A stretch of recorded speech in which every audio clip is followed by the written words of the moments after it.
Good morning everyone. Morning की class में personality development के संबंध में आज हम जिस विषय पर बात करेंगे वो है इमोशनल ईटिंग। इमोशनल ईटिंग से मतलब है कि भावनाओं से जुड़ के जो हम खाना खा लेते हैं उसमें ओवर ईटिंग होती है। और भावनाएं दो तरह की होती है, खुशी की भी होती है, दुख की भी होती है, हैप्पीनेस की भी रहती है, सौरों की भी रहती है। तो दोनों ही तरह की भावनाओं में बह के हम लोग जब भोजन करते हैं तो वो ओवर ईटिंग में कन्वर्ट हो जाता है। Our relations are connected to our food, हमारे जो रिश्ते हैं वो हमारे खाने से जुड़ जाते हैं। और एक चीज़ और कह सकते हैं कि इमोशनल नहीं, one of the reason of over eating is emotional eating. मतलब ओवर ईटिंग का एक बहुत बड़ा कारण इमोशनल ईटिंग भी होता है। अब जो मैं कह रहा हूँ कि हम रिश्तों से जुड़ा होता है हमारा खाना। जैसे कई बार क्या होता है, हम लोग घर से बाहर हैं या फिर चलिए घर पे नहीं है, तो किसी रेस्टोरेंट में किसी के घर जाने में कहीं पर भी किसी ने हमें कोई पराठा खिलाया, उस पराठे का स्वाद हमारी माँ का जो पराठा बनता था ना, माँ जो खिलाया करती थी बना के, उससे मिलता है। तो हमें लगता है अरे ये तो मेरी मम्मी के जैसे पराठे हैं, मेरी मम्मी भी ऐसी ही बनाती थी। तो वो भावनाओं में बह के हम एक पराठा दो पराठा और डाल देते हैं, तो वो ओवर ईटिंग हो जाता है। और इसी तरह से अब जैसे हम कभी गुरमुख सर के अगर हम क्लब में चले गए, तो हम लोग हर्बल लाइफ से जुड़े हुए हैं, तो गुरमुख सर सबके लिए क्या महत्व रखते हैं सभी जानते हैं। वहाँ पहुँच के आदमी इतना इमोशनल हो जाता है कि वो सोचता है एक शेक एडिशनल पी लूँ, तो वो भी एडिशनल हो गया, जितना आपने पीना है उससे ज़्यादा ले लिया। दूसरा, अगर खुशी में हैप्पीनेस की इमोशनल ईटिंग के अगर हम कुछ उदाहरणों की बात करें कि खुशी में इमोशन होके नहीं इमोशनल होके हम कब कब खाना ज़्यादा खा लेते हैं या खाने पे ध्यान नहीं देते हैं हमें कितना खाना है कैसे खाना है। इसका जैसे पार्टी होती है, किसी की प्रमोशन की पार्टी होती है, खुद की प्रमोशन की, अपने किसी साथी की प्रमोशन की पार्टी होती है, उसमें मीठा वीठा भी आया रहता है, सारी चीज़ें। तो उस खुशी के मौके पर हम लोग सोचते हैं चलिए पार्टी कर रहा है तो खा लो। ये नहीं देखते हैं कि बॉडी की रिक्वायरमेंट से ज़्यादा खा रहे हैं कम खा रहे हैं। इसके अलावा एक बहुत बड़ा उदाहरण है मैरिज की पार्टी।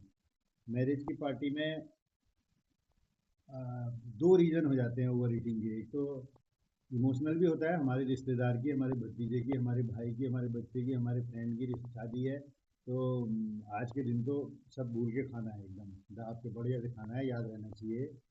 दूसरा एक ये भी रीज़न हो जाता है कि जैसे हम लोग बतौर गेस्ट गए हुए हैं, तो जो भी हम वहाँ पर शगुन का लिफाफा दे रहे हैं, तो कई लोग ये सोचते हैं यार लिफाफा तो दे ही रहे हैं, तो इसको पूरी तरह वसूलना है, तो एकदम छोड़ना नहीं है, कुछ भी दाब के खाना है। अब उसमें होता क्या है कि जैसे वहाँ पर स्टॉल लगे रहते हैं, हर तरह के स्टॉल लगे रहते हैं। आप देखेंगे शुरू में जूस लगे होंगे, सॉफ्ट ड्रिंक लगे होंगे, फिर स्टार्टर्स में कई चीज़ होंगी, उसके अलावा सलाद लगे होंगे, फ्रूट लगे रहते हैं। फिर आइएगा इधर तो देखेंगे आप चाट वगैरह के देखेंगे, डोसा भी बन रहा होगा, टिक्की पकौड़ी गोलगप्पे, इस तरह के जो आइटम जितने होते हैं, और मैगी। फिर आगे बढ़ेंगे तो देखेंगे कि वेजिटेरियन आइटम्स, पनीर है, दूसरी है, कई तरह की सब्जियां टेस्टी एक से एक बने होंगे, कोफ्ते बने होंगे। फिर आगे स्टॉल नॉन वेज के लिए भी लगे होंगे, उसमें होगा चलिए चिकन मटन जो भी है। फिर आगे आप देखेंगे कि कॉफ़ी भी है, और जाड़ों के दिन भी होंगे तब भी आइसक्रीम भी दिखाई देगा, तो हर तरह का आइटम है। अब उसके रीज़न ये होता है ना कि जैसे हम लोग हैं हर्बल लाइफ वाले हैं, हम लोगों के लिए लगे हैं फ्रूट के, सलाद के, वो हम लोगों के लिए। जो लोग जैसे लेडीज वगैरह, खैर वैसे तो सभी खाते हैं, चाट वाट ज़्यादा पसंद करते हैं, उन लोगों के लिए चाट वाले हैं। बच्चों के लिए आइसक्रीम वगैरह के हैं। जो लोग वेजिटेरियन हैं उनके लिए पनीर और इन चीज़ों के स्टॉल हैं। जो लोग नॉन वेजिटेरियन हैं उनके लिए चिकन मटन वाले हैं। मतलब वो डिफरेंट, क्योंकि पार्टी में देखिए एक दो दस लोग तो आने नहीं है, अच्छी खासी गैदरिंग रहती है, उसमें डिफरेंट टाइप के टेस्ट के या डिफरेंट टाइप के खाने की आदतों वाले लोग रहते हैं, तो हर एक के हिसाब से वहाँ पर अरेंजमेंट करके रखना पड़ता है। लेकिन हम लोग क्या मान के चलते हैं कि सारी चीज़ें हमारे लिए लगी है, सब चीज़ें खानी है, कोई चीज़ भी छोड़नी नहीं है। एक किनारे से शुरू करता है तो दूसरे किनारे तक जाना ही जाना है। आप इस जैसे बच्चों के लिए आइसक्रीम लगी है तो सोचेंगे चलो आइसक्रीम भी खा ले, आइसक्रीम खाने के तुरंत बाद कॉफ़ी भी पी ले। उधर पनीर वनीर खा रहा तो चलो एक वो चिकन में एक लेग पीस खा ही लेता हूँ। तो ये चीज़ें जो हैं इसमें एक तो इमोशंस में हो गया, दूसरा जो मैंने रीज़न बताया कि भाई कीमत वसूलनी है, उस वजह से ओवर ईटिंग हो जाती है पार्टीज़ में भी। ओवर ईटिंग का रिजल्ट क्या होता है, घर आते हैं तो सिर दर्द होता है, कई तरह की एसिडिटी होने लगती है, दिक्कत होती है, वही 100% होती है। फिर आदमी उसके लिए दवा लेता है, जूझता रहता है। एक तो हमें यही मान के चलना है कि all stalls are not for you. ठीक है, हमारे लिए जो स्टॉल है उसको यूज़ करना है। और अपने स्वास्थ्य सेहत का भी ध्यान रखना है कि भाई हमें अपनी सेहत को अच्छा करने, खाना किस लिए खाता है आदमी, सेहत को अच्छा करने के लिए, केवल मुंह के स्वाद में तो दिक्कत है। और दूसरा एक चीज़ और ध्यान रखना चाहिए, वो तो खैर पार्टी में क्या हमेशा रखना चाहिए, कि उतना ही डालो थाली में जो व्यर्थ न जाए नाली में। वहाँ भी हमें उतना ही, और हमें वेस्टेज को, फूड की वेस्टेज को अवॉइड भी करना है। लेकिन अवॉइड करने से ये मतलब नहीं है कि हम जितना लिया है सब खाना ही खाना है, बर्बाद में चला जाए। उतना लो जितना हमें ज़रूरत है, दोबारा भी ले सकते हैं। अगर एक बार में ज़्यादा भर लेंगे तो फिर वो तो वेस्टेज जाएगा, इसलिए थोड़ा थोड़ा लीजिए, दोबारा से ले लीजिए ज़रूरत है तो। और ये भी नहीं कि वेस्ट करने के चक्कर में ज़्यादा खा लेना है। अब दूसरा, जैसे ये तो हो गया चलिए खुशी का, और इसी को एक उदाहरण और है, इसको खुशी का नहीं भी कहेंगे, कि जैसे मैं कह रहा हूँ ना कि वसूलना है या फिर एक्स्ट्रा कुछ नहीं देना पड़ रहा है। एक हम उदाहरण से ये समझ सकते हैं कि गवर्नमेंट ने एक कैंप लगाया हुआ है दवा वितरण का।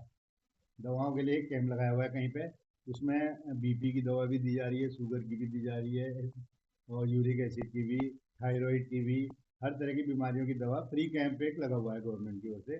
अब हमें है थायराइड, किसी को बीपी, किसी को शुगर, अब वहाँ पर हम, फायदा तो यही है कि हम वही दवा लेंगे ना, कि जो हमें बीमारी है। या ये है कि फ्री में मिल रहा है तो उसने एक किनारे से सारी दवाएं लेके खा ली, तो उसका रिजल्ट क्या होगा हम सोच सकते हैं। जब हम सारी दवाएं खा लेंगे तो उसका रिजल्ट क्या होगा, हो सकता है ये आप खुद ही सोच सकते हैं। तो हमको ये चीज़ देखना है कि हमारी नीड क्या है, उसके अकॉर्डिंग लेना है, और फ्री वाले चक्कर में भी नहीं पड़ना है। अब ये तो हो गया हैप्पीनेस का, दूसरा हो गया सौरो, दुख के समय, दुख में भी हम लोग इमोशनल ईटिंग कर लेते हैं। जैसे दुख में गया है, कोई गम हमें, हम शांत पड़े हैं, और खाने का सबसे बड़ी चीज़ क्या है ना, खाने का हमें खाने पर पूरा ध्यान दे के खाना होता है। जो हम खा रहे हैं हमारा पूरा कंसंट्रेशन या हमारा मन जो है उसी पे होना चाहिए, सोच खाने पे। अब गम, जब कोई दुखी होता है तो मन उससे हटा हुआ होता है, ध्यान खाने पे तो है नहीं, आदमी खाता चला जाता है, तो ओवर ईटिंग होती है। उसी तरह अगर आदमी डिप्रेशन में होता है, उसमें भी यही चीज़ होता है, डिप्रेशन में बैठा है, खाना खा तो रहा है, ध्यान बिल्कुल नहीं है। टीवी देखते समय सारा ध्यान तो टीवी की कहानी पे है। बाद में कई लोगों से तो ये भी पूछोगे तुम्हें क्या खाया, अभी उसको ये नहीं पता होगा मैंने क्या खाया, खाना खा चुका होगा वो। उसी में ओवर ईटिंग होती है। और ये सब इमोशनल ईटिंग के पार्ट है, मतलब इमोशन से ही जुड़े हुए हैं, ये दुख वाले इमोशन है, कहीं पर टीवी देखने में खुशी चलिए जो है। और मोबाइल मोबाइल जब हम यूज़ करते हुए खाते समय, एक हाथ में मोबाइल है, उसमें सारी चीज़ें चल रही हैं, जो भी कर रहे हैं, अगर आप काम की चीज़ कर रहे हैं या फिर शॉपिंग साइट में घुसे हुए हैं, जो भी कर रहे हैं, ध्यान आपका पूरा उसमें है, तो खाने की तरफ ध्यान नहीं है, इसलिए कितना खाया क्या खाया। उसमें ये भी होता है जनरली आदमी खाने में बैठा है, कुछ रोटी खा ली, फिर उसकी पत्नी वहाँ से अब बोल रही है रोटी और चाहिए, वो कह रहा मैंने कितनी रोटी खा ली है। अब उनको ये नहीं पता कितनी खानी है, कितनी खानी है, सारा दूसरी तरफ है। दूसरा, जब बातचीत में आदमी लगा रहता है, गपशप में खा रहा है, चार लोग बैठे हैं गपशप में मगन है, किसी टॉपिक पे बात चल रही है, ध्यान सारा उस पर है, उसमें भी ओवर ईटिंग होती है। और ये स्ट्रेस में भी, जब आप तनाव में होता है उस समय भी ओवर ईटिंग होती है, क्योंकि मन की स्थिति खाने पर तो जाएगी नहीं ऐसे में।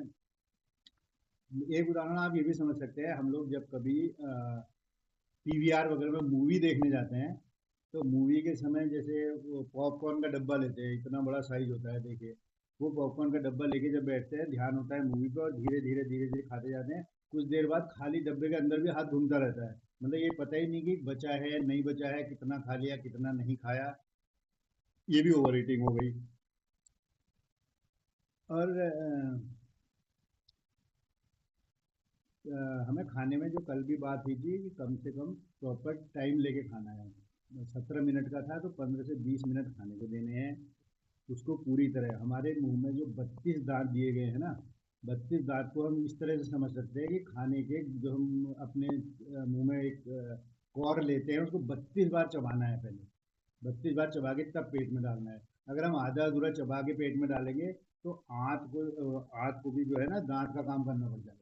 जो काम दांतों ने करना है चबाने का, वो आते करेंगी, तो फिर अंदर उसका क्या असर पड़ेगा ये हम अंदाजा लगा सकते हैं। और पानी को जैसे हमने खाने की तरह खाना है, और खाने को पानी की तरह पीना है। इस तरह से खाने की हैबिट हमारी सही हो सकती है। और अकेलेपन में जब आदमी बिल्कुल अकेलापन महसूस करता है, उस समय भी सोचता है क्या करूँ, चलो कुछ खा लेता हूँ, जो भी आमने सामने रखा है वो खाने लग जाता है। और जब कभी गिल्टी, फिर उसके बाद गिल्टी फील करता है, अरे मैंने ये चीज़ें तो खानी नहीं थी, ये खा ली। अब जैसे अकेला बैठा है ना, प्रॉपर उस समय मील का टाइम है नहीं, तो जो सामने रखा हुआ है पैकेज वाले, जो चिप्स विप्स, ये चीज़ें कुछ भी खा लेगा। जब आदमी बोरिंग होती है, कभी बोरियत हो रही होती है बैठे बैठे, उस समय भी क्या करूँ, कुछ नहीं करता हूँ, कुछ खा लेगा। ये सब इमोशनल ईटिंग में आता है। अब जो हमारे पेट का साइज है ना, वो एक मुट्ठी के बराबर होता है केवल, उसमें हमें कितना डालना है हमको सोच के करना चाहिए। अब कई बार क्या होता है, जैसे घर पे बुआ आई, तो बुआ के आने पे समोसे वमोसे मंगाए गए बढ़िया से, कि अरे बुआ आएंगी, इनको यहाँ के समोसे खिलाएंगे खिलाएंगे। अब थोड़ी देर बाद बुआ ने भी कम खाया, जो भी खाया, अब बच गए समोसे। बच गए तो उसको क्या है कि बर्बाद तो करना नहीं है, पैसे लगे हैं, तो उसको भी आदमी सब खा लेता है, वो भी ओवर ईटिंग में आ गया।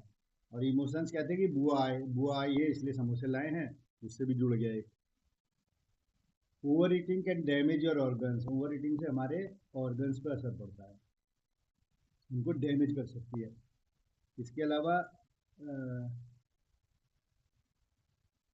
Over eating is one of the reason of hair loss. बाल जो हमारे झड़ते हैं ना, इसका एक बहुत बड़ा कारण ओवर ईटिंग भी होता है। तो ये मतलब ये अगर एक लाइन में कहें तो ये कह सकते हैं कि eat according to your diet plan, अपने डाइट प्लान के अकॉर्डिंग खाइए हमेशा। अब आपको अपने फ्रिज को समय समय पर चेक करते रहना है कि फ्रिज के अंदर क्या सामान है, सारे हेल्दी आइटम होने चाहिए। अनहेल्दी आइटम जितने हैं फ्रिज से हटा दीजिए। जब उसमें होंगे ही नहीं तो उन चीज़ों को आप खाएंगे ही नहीं। अब होंगे तो देर सवेर उनको खाते भी रहेंगे आप, जिस समय आपका ध्यान बटा होगा तो जो फ्रिज में से सामने आएगा, इसलिए अनहेल्दी आइटम फ्रिज में से हटा दीजिए। और ऑनलाइन ऑर्डर करना बंद कर दीजिए, अगर जितना संभव है ऑनलाइन फूड ऑर्डर करना बंद कर दीजिए, कि उसकी क्वालिटी जो होगी वो भी आपके लिए नुकसानदेही होगी। और उन खाने की चीज़ों को अपने से बिल्कुल दूर सामने रखिए ही मत, जिसको कि आपको नहीं खाना है। जैसे क्या होता है, बच्चों की जब पिटाई होती है ना घर में किसी बात पे, तो वो बच्चे वो डंडे को छुपा देते हैं जिससे पिटाई होती है। डंडे को छुपा देंगे, जब वो डंडा सामने आएगा ही नहीं तो पिटाई बच जाएगी। वैसे ही वो खाना जो है हमारा, जो नहीं खाना है वो सामने ही नहीं रहेगा तो हम कैसे खाएंगे। और एक अपने इसके लिए एक चीज़ और करिए, जोर लगा के अंदर से, जो आपकी फेवरेट चीज़ है। जैसे मेरा अपने का खुद का बताऊं, मैं मीठा मेरे लिए बहुत फेवरेट था, मीठा बहुत ज़्यादा खाता था मैं। उसको त्याग दो, विल पावर लगा के फेवरेट चीज़ को त्याग दो। उससे आपकी विल पावर भी बढ़ेगी और आपको खाने पर कंट्रोल करने में आपको बहुत मदद मिलेगी, बाकी चीज़ों में भी आप अच्छे से कंट्रोल कर लेंगे। अब अंत में थोड़ा सा ये भी कह सकता हूँ कि चलिए, दो दो लाइन वाली बात नहीं हो रही है, दो लाइन में इसी चीज़ों को कहें तो, यदि आपको अपने शरीर को स्वस्थ है बनाना, तो इमोशनल ईटिंग को अवॉइड करके है खाना। और ये कह सकते हैं, आपके शरीर की आवश्यकता के अनुसार ही होना चाहिए आपके खाने का थाल। आपके शरीर की आवश्यकता के अनुसार ही होना चाहिए आपके खाने का थाल। आज के सेशन में यही बात आपको समझाना चाह रहे हैं पीसी मस्तान। तो अंत में ये कहना चाहूँगा कि हर्बल लाइफ से जुड़े रहिए, लगे रहिएगा। कई तरह की ऐसी सिचुएशंस आएंगी जब आपका उत्साह थोड़ा कम होगा, या आपको लगेगा कि रिजल्ट्स नहीं आ रहे हैं, तो मन में संशय मत लाइएगा, उत्साह बनाए रखिएगा। क्या है, करत करत अभ्यास की जड़ मत होत सुजान भी कहते हैं, और बहुत सी चीज़ें हैं। एक रस्सी से अगर पत्थर में घिसेंगे तो उसमें भी निशान बन जाते हैं। देर सवेर सफलता मिलनी ही मिलनी है, मन में संशय लाना नहीं है, केवल टारगेट पर नज़र रखनी है और लगे रहना है। ये नहीं देखना है कि छोटे रिजल्ट कैसे आ रहे हैं, क्या आ रहे हैं। बस हर्बल लाइफ का न्यूट्रिशन लेते रहिएगा, इससे आप एकदम स्वस्थ रहेंगे और हमेशा मस्त रहेंगे। नमस्कार।